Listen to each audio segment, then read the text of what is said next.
The Daily Princetonian sat down with Princeton professors Alan Blinder and Harrison Hong to put this week's financial crisis into perspective. Ready? Go ahead. So we've seen this week the bankruptcy of Lehman Brothers, the acquisition of Merrill Lynch, and a large fall in the stock market. And what would you say are the main factors that have contributed to what a lot of people are calling a big financial crisis? Well, it's a combination of fundamentals and panic laid on top of the fundamentals, which always exaggerates. So the fundamentals are that we had an irrationally exuberant housing boom. Houses got way out of line with underlying realities. In the context of that, a lot of people took, and in some cases was suckered into, mortgages they never should have taken. It turned out that a lot of our great financial institutions, I put great in quotes because they turned out not to be so great, left themselves exposed to a huge amount of concentrated risk in mortgages, they call it MBS, mortgage-based securities, and derivatives based on Merrill Lynch, Citibank, UBS, and a whole host of other institutes, Lehman Brothers, were sitting with a concentrated risk. So when that went bad, the whole company went bad in a serious way. But I think this has probably been the most serious challenge, I think, in kind of the modern era, in which you had a much more kind of vigilant Federal Reserve. If the infection grows, and especially if it reaches the consumer, say via credit cards or in some other way, or even psychologically, we could have a serious recession out of this, which you may not realize by reading the newspapers we haven't had yet.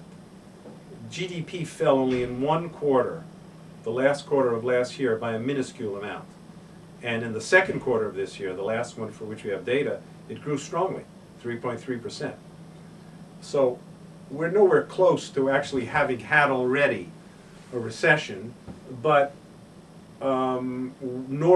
neither are we out of the woods. We could yet have a recession. I think what's interesting about this period is I think this is the first time that housing is involved in such a major way. And I think kind of the analogy to, maybe the right analogy is not so much, I think, kind of the Great Depression, but the analogy to kind of what happened in Japan in the early 90s when they also had a similarly big housing bubble.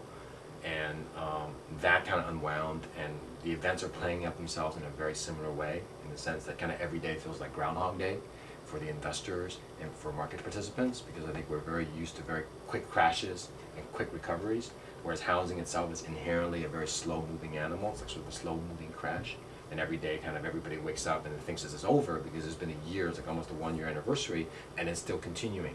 That feels very much like Japan. I'm sure the Japanese sitting in the early 90s must have also told themselves, 1 year earlier they were kind of at, worldwide dominance as far as the rest of the world wanted to emulate them.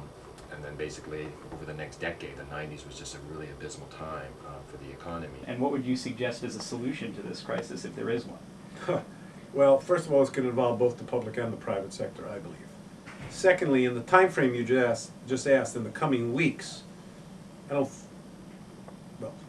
this whole thing has been full of surprises from beginning to now, so maybe there'll be more surprises. Finally, ask yourself, what's the odds that President McCain or President Obama, I think they're actually lower for McCain than Obama, but they're not that high for either, takes fixing the financial system as his first priority out of the box. The first thing I do as President of the United States is that. I don't think they're very high. We got Iraq, we got Afghanistan, we got Pakistan. We've never really tested the system. To some extent, with LTCM, it kind of almost happened, but there was a bailout.